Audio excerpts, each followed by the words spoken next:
I told someone just a minute ago that I was going to talk about how things work in my brain. If you've ever had a long conversation with someone and all of a sudden you say, how did we get here? We're going to backtrack on how I got to where I am. So strap in and get ready. So raise your hand if you're from Texas. Okay, if you didn't raise your hand, it's okay. You can't help where you were born. We know you got here because you can, okay? If you're a Texan, are you from East Texas? Some of you. I'm not. I'm from a little town called Port Acres in Port Arthur, Texas, which is on the Gulf Coast. But I married my husband there in Port Arthur. He's a historian. And we traveled around following his job until eventually he retired, and we said we're going to move to East Texas. We've been here about 10 years, and we moved to Holly Lake about 3 years ago. So I was introduced as Candace. I write under C.H. Sessums, and like she said, I have a lot of hats. In 2011, I published my first book, which was a romance. And since then, I've stayed in the romance genre until about 10 years ago. Now, here's a little plug for my husband. One day, y'all might want him to come and talk about his books, because he does have 2 books that are a history of the Grand Berries Texas Infantry Brigade. So that's a future meeting for you guys. So he began his latest project, which is a history of the Panhandle oil fields. And when we did some research in Borger, which is his hometown, I'll let y'all he'll tell y'all about Borger. I found a fantastic image. I mean, it just blew me away. And he's going to pass around a few copies I brought. But it has these 3 very dapper-looking fellows in the 20s. But what makes this picture is what's written on it. Someone wrote on it, 3 panhandle sheiks. This is what makes border women go wrong. And I thought, this is a romance novel. One day I will write a 1920s romance novel. No, I haven't written it yet. Because that's how this brain works. It never goes where I think it's going to go. One night, my husband and I were doing something that we love to do. Not bad. We were listening to classic radio programs. That is something we love. Dragnet, Suspense, Johnny Dollar, all of them. They're fantastic. Does anybody listen to those? Oh my goodness, yes, we love those. And it suddenly occurred to me, maybe I could write mysteries. That sounds like a fun idea. And slowly these characters started talking to me. And I thought, what if there is an investigator? He's seen a lot, he's become jaded, life's hard, and so he's turned to the bottle. And what if he has a daughter who has all of his instincts? She could be an investigator too. And what if she decides to pick up the slack for him and begin solving cases of her own? So that's where my characters, Jenny D and her father, J.D., came from. So it took a while to come up with this, and I thought it was going to be a 1920s story, the roaring 20s. And so one day, I was walking through the hallways where I work. I work in a building in downtown Tyler that is now called the People's Petroleum Building. Has anybody been there? Has anybody seen this building? A phenomenal building. So let's backtrack a little bit. The Depression occurred, in the 1929 is when the hard times started. And then by 1933, banks began to fail. Things were hard all over the country. But East Texas managed to maintain some of its momentum from the 20s longer than other places in the country did. And so in 1932, a local attorney by the name of Samuel Lindsay decided to commission and finance the building of an Art Deco skyscraper. And it became the People's National Bank building. It was a fantastic building. It was finished in 1932, and by 1933, even with the Depression, it was almost fully leased. One of the coolest things about this building is that it still has a working mail chute. Do you guys know what a mail chute is? Mm-hmm. My granddaughter was absolutely fascinated when I showed her the mail chute. Okay? She thought that was absolutely remarkable. I mean, this book was put out by the Postal Service with photographs of old mail chutes, and I'll have it on the table if anybody wants to look at it. But these are gorgeous, beautiful pieces of artwork that are useful. In 1883, a gentleman by the name of James Gould Cutler invented the mail chute because employees were having to go from way up high in these skyscrapers all the way down to find the receptacle to put the mail. So he designed these chutes that would use airflow to push the mail straight down to the bottom. And if you're standing by the elevator, you'll be just like Jenny D in the book. When that mail comes down, it'll startle you because it just comes out of nowhere. It just flies right through the glass and makes a lot of noise. This building still has a working mail chute. We still put our mail in there. It still gets down to the bottom where the post office picks it up. So this building in 2000, it was pretty much vacant. There weren't many people leasing it. And that's when 3 Tyler businessmen, Tim Brookshire, Garnet Brookshire, and Andy Bergfeld, decided they were going to revitalize this building. And that was not too long after that is when my boss and I were fortunate enough to rent an office space. They have made this building back to its original 1930s elegance. All of the marble, all of the Art Deco, everything is just remarkable. So if you go to Tyler, stop there. There's a restaurant, lots of things to do. There's a great handyman by the name of Fred. He will give you a tour of that building. He believes that that is his building. He will show you every nook and cranny with the utmost pride. So that's how I decided that Jenny D and her father were going to be officed in the People's Petroleum Building. And that's why I had to shift my time frame from the 1920s to the 1930s. So that's a little bit of that trail of how my brain worked. So we've put Jenny D and her dad into the 30s, and at the end of my second book and the beginning of the third book, we will have what is the New London school tragedy. You guys might know about that.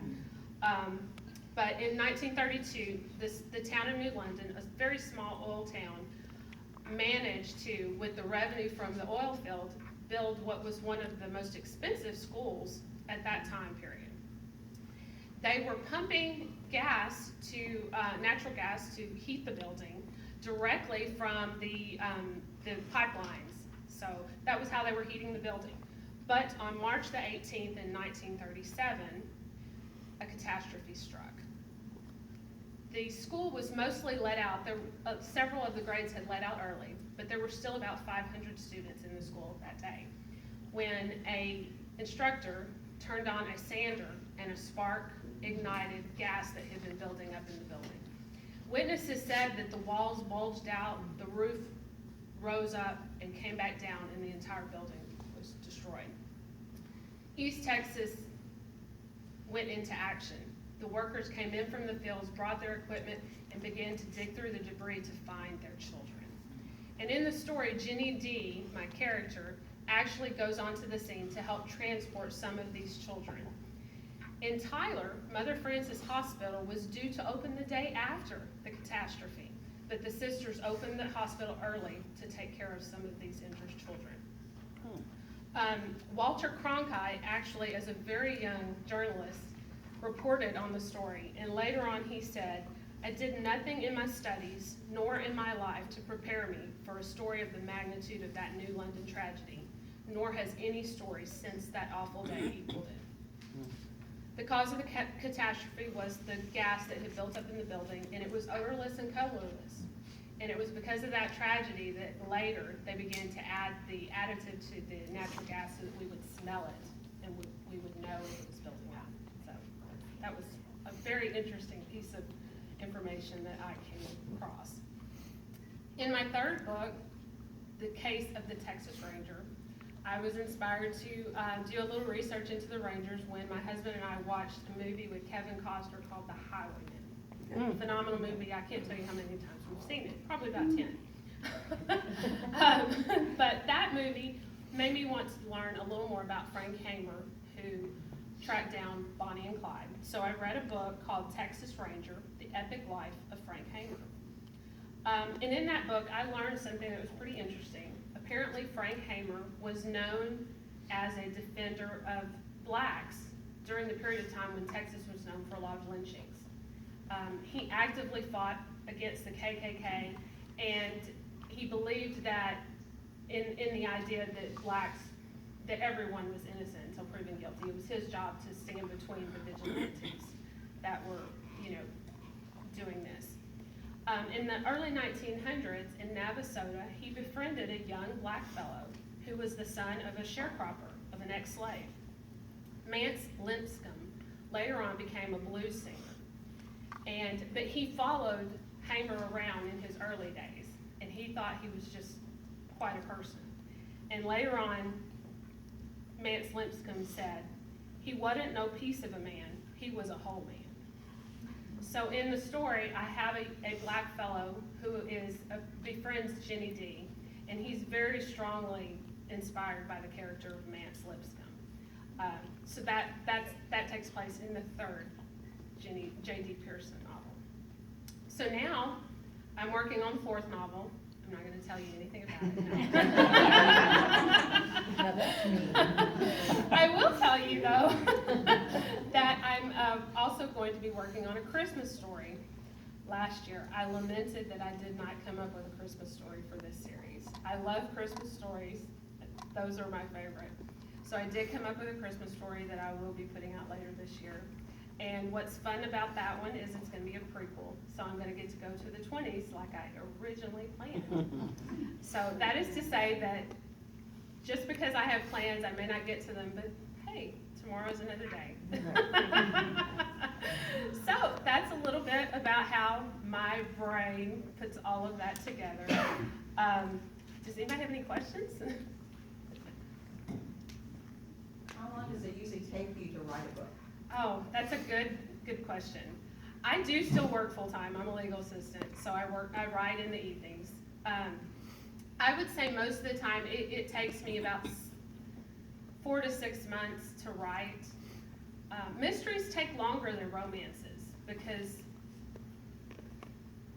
you really have to get things in order, and I have to do more plotting. A romance, I just sit down and I just follow along with whatever those characters are telling me in my head. But a mystery, I have to do a little more plotting because I have to know what the crime or the caper is and know how the clues are going to fall into place. So it takes me a little longer. And I'd say from when I start, probably, like I said, 6 months, I will put out the book from when I sit down to write it. Yeah. Question. Yes? Do you start in the middle? Do you start in the beginning, or does it kind of go all over and come back together? I usually start at the beginning, except that a lot of times I will, for instance, in Jenny's books, at the end of the book, I usually write an epilogue, which is the key into what's going to happen, but that epilogue may not be where the next book starts. It may be a few chapters. So I do backtrack a little from there, but usually it's pretty close to the beginning. I usually don't start towards the end. Yes, sir. It sounds like before story, you do some checks, some verification of history, whatever. Have you ever written either history books or biographies? No. But I do, I have teased my husband quite often that I'm going to write his biography one day. But I did help, my husband writes history. It's nonfiction, historical accounts. And so I've watched how he does his research, and I helped him some with his books in compiling it. He did the hard work. But I have not written any actual nonfiction history at this point. Although at the end of each book, I include I call it a Sessums snippet, where I do almost like a little essay about some of the history that I talked about in the book. Cool. Yes, ma'am. Do you visit any of the places you write about? A lot of them I do. Now, the mysteries in Jenny's books are all fictional towns, but they're neighboring actual towns. So I try to bring the actual location into the story. Obviously, I'm in Tyler, so I have that research down. My husband and I have done a lot of traveling in the Panhandle with his research. So in the third book, some of that took place in the Panhandle, so that helped. Texas is a big open place. Yeah. There are a million stories in Texas, and so I've decided that Jenny's stories will all take place in Texas, so I'm looking forward to doing a lot more traveling and seeing places that I'll include. Yes, ma'am. When you talked about the New London, Mhm. did you go to the museum? I have been to the museum, yes, That ma'am. is amazing. It's haunting, yes, yes. And they have a website too that has, they've transcribed accounts from the parents, there's a story of a woman that talks about, looking for blonde hair, because her daughter was blonde. There's an account of a young girl who said that morning she had had a fight with her sister about her sister wearing her blouse. And then that night, her family was looking for that blouse to find her sister. I mean, it's horrifyingly tragic. So yeah, the museum and that website, it's very, very We fascinating. went there, I want to say last fall, when my Mhm. sister came. My brother-in-law was a child in that school after, obviously, he Right. was still alive. Uh-huh. But, you know, was a child there and his parents both taught in the new school. Really? So, and their pictures are in there, so if you want to see. I'm told, my boss tells me that that museum for a long time, one of the docents was one of the girls who survived and I can't imagine every day telling that story. But that may have been cathartic, you know, we writers find that a lot, that it's cathartic to touch on the pain when we're writing. What was the final death toll? It varies, but somewhere around 300. Really? Yes. Wow. Yeah, I'm not sure why it varies, but they don't have an actual count. Over time, Yeah. things change. Just, Yeah, was that a 7 or a 9? yeah. Do you base the character, what's her name again? Jenny? On someone that you know? It may be that Jenny has a little bit of me. JD is very much my dad. Okay. And that's probably, I didn't talk about that, but that's probably why I decided to write JD, her father, because my dad struggled with alcohol. And he was a lot like JD, where he was just a happy drunk. You know, there was not any abuse in my household. He just was always very happy, but it got in the way of things. And just like JD in the book, my dad never could quite Overcome. kick that. No, he didn't. And when my dad died about 3 years ago, and just before he died, for one of my romance novels, I was doing research on alcoholism, and it was very interesting. I read the book Alcoholics Anonymous book, and all of that started in the 20s. They began to realize that they could create this means to help people fight alcoholism. And so in the book, that comes into play. There's a friend that recognizes JD's problem, and he has also had that problem, and he's found the cure. So it's interesting to take what the history I learned from that, which was from one of my romance novels, and I inserted it into this story. So, Cool. yeah. Very cool. You have a viewer asking, please share how you go about being published. Oh, yes. So I am self-published. When I published my first book, that was really in the rise in 2011 of what's called independent publishing, indie publishing. And Amazon and Barnes and Noble and all these places were making it really available for people to create ebooks and upload them for publishing. So you need an editor, you need to have your work edited, and then there are now websites that will take your edited document, a Word document, and will convert it into the files you need to upload it to Amazon and Barnes and Noble and all of those places. And it's very easy now. You just need to find the resources. I'm happy to help anyone that wants to do that. When my husband and I decided to publish his books, we created what we call Cactus Rose Press, and you can look that up online. And we offer help for people who are looking to publish their work. We're not publishers. We help you find the resources to get published. So that's really all it is you write your story. The writing is the hardest part. Writers in here, that, yeah. But once you get it written, you get somebody to clean it up for you, and the resources are there to put it online. Yes, ma'am? I would imagine it's very difficult to have someone else edit what you've written that's come out of you, it's your baby, and have to change it. Yes. Yes, it is. And it's even, reading reviews also teaches us about where the problems are with our babies. My first book, was not that great. And there's a lot of debate in the indie community about whether you should go back and fix those or whether you should just keep writing new, better books. I've done one re-edit of that first book, rewriting some of it, but I try to look forward instead. But yes, it is hard. I happen to have an editor who is my best friend. So it's a little easier to take the criticism. She knows how to put it to me. Nice. Well, yeah, nice, but tough enough that I need it.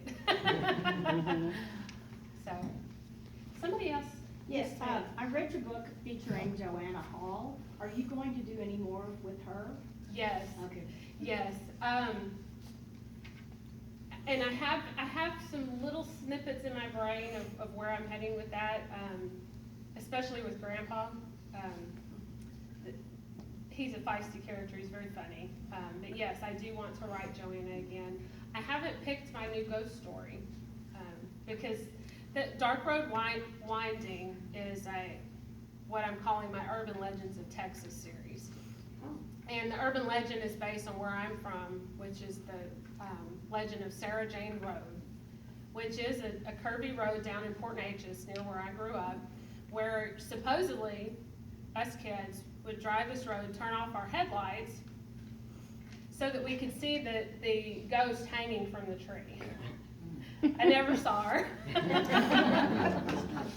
But that was the urban legend, and so that story kind of plays on that. And but I haven't found my next legend yet. I have a few ideas. So if you have an urban legend somewhere, come tell me about it so I can add that to my list. Yes, sir. Steve wanted me to ask this question. Hey, Steve. Have you ever written a romance mystery? Because most men see romance as a mystery. Good question. That is a good question. That's a new genre, isn't it? Well, yes, romantic suspense is a big genre, actually. I haven't written in that. I've written a lot of paranormal romance, which has an element of mystery usually. But yeah, great point, yes. There's always an element of mystery in romance, yes. He got you. Any others? Oh dear. Can I throw something in here? Ruh-roh. When you look at the photograph of the sheiks in Border, that's where I grew up. I was born there and raised there. Border was a wild boom town, and it was known as Border in the day and Booger Town at night. That's right, yeah. And when I grew up there, the big thing was Frank Hamer came to Border, and there was a colloquial saying at the time, one oil field town, one ranger, because that's all it took to That's clean right. it up. Well, Frank Hamer came to Borger and he was unable to clean it up. That's how bad it was. So that's how bad. So they sent in 6 more rangers 2 years later because the district attorney was shot to death by the organized crime in the town. And that didn't resolve the problem either, so they made Border a special military district, and they sent in the National Guard and cleaned the town up. And the big deal is that 2 rangers and these Army soldiers went down the street, and if you could not prove that you had a job, you got a free trip to the edge of town. And, so to me, it was really a lot of fun growing up. So as a historian, I'm writing about the oil field itself, because nobody's ever written about how that developed. And that really interested me, because that's what I did when I was a kid. I worked on those old rigs, on those wells. So we go out there every so often and visit, and it's really going home to me to go see it. But you wouldn't recognize that town as being like that in this day and age. Very sedate. And that's it, in the third book, at one point, the black fellow is Alonzo is telling Jenny D that, oh, Miss Jenny, you can't go into town at night, this is a wide open town. Oh, no, you can't go there at night, so. Just to support his thought, as a kid, my mother was a music teacher in Pampa. Oh, yeah. And I played drums, and I had a guy that had bass, so we played gigs all over the place. Well, one night, we went to the Border Country Club for the Lions Club Christmas party. Uh-huh. Things were fine until about the third set, and that's the first fight I've ever seen out on the dance floor. Finally found out what the cowboy boots. In the country club. Yeah, it was the country club, and the Lions Club was some Lions guy had tried to pick on another guy's wife, and it did not go over well. I finally saw in that evening, I saw what cowboy boots are really made for. Yeah, Border was a place that you could certainly get a lot of education very Yes, quickly. yes. So.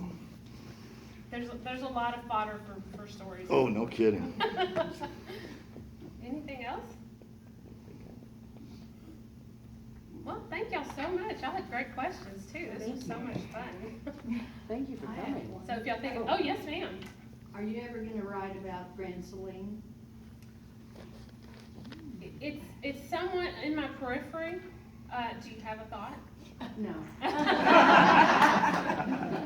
One of the things, and this is what we've been doing, our granddaughter's living with us now, is we pick an old town on the weekends to go drive to and then walk around. There's and a lot of enjoy. history there. And yes. Not nice history, but No, history. but the best stories are made from the not nice. True. Yes, ma'am. Maybe a story that takes place in Holly Lake? You know, I'm really stunned that Holly Lake is celebrating 50 years. I didn't realize it was, So there's it history had been here here. that long. So I'm sure yes. there've been some characters here. I'm sure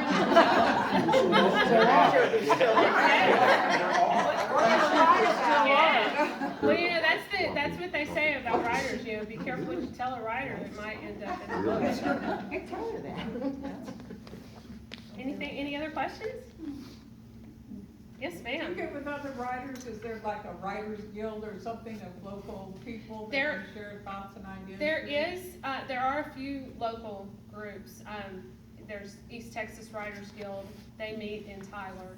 I think there's one that meets in Longview as well, Northeast Texas Regional Writers Association.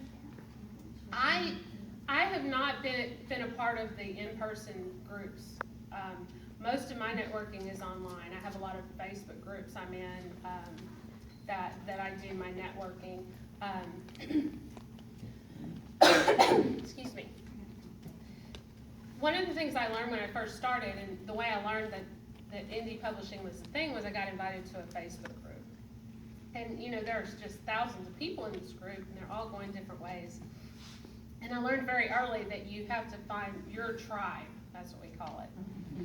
The people that are going to help you move to the next level. So yeah, there's all sorts of groups out there available. And I can put you in touch with the local groups. If I have at least one contact information, I can find the others for you if you want. Yeah, there's on May the 1st, Winsboro is gonna have a book festival. Oh, I think I saw something about that, yeah. Yeah, they didn't do it last year because of COVID, but they're gonna do it this year. And we're really excited. Jay and I are gonna go, and probably some of the other board members Wonderful, as yeah. well. And that's where I found several of our speakers this past year. Yes. Was through that book festival the year before. And it was just wonderful. They were able to speak to us, and then there was a whole group of them that just presented their books. Yeah. So if you're interested, you might check into that. I do need to see, look into because it, it's a yeah. great I place just saw to- something just last week. Yeah, because they're starting to advertise that now. So it was Wonderful. really fun last time I went. Yeah, you know, COVID, when I first started, I used to go to there are conventions all over the country, and that was a big thing. I had cut back on them, they're kind of expensive, some of them are, and then COVID hit, and we just have not gotten together much at all. So hopefully we're on the downhill run on that, and we can all start being in person a little more. Yeah, I think so. Any other questions? Well, thank y'all so much, I appreciate it, y'all are so much fun.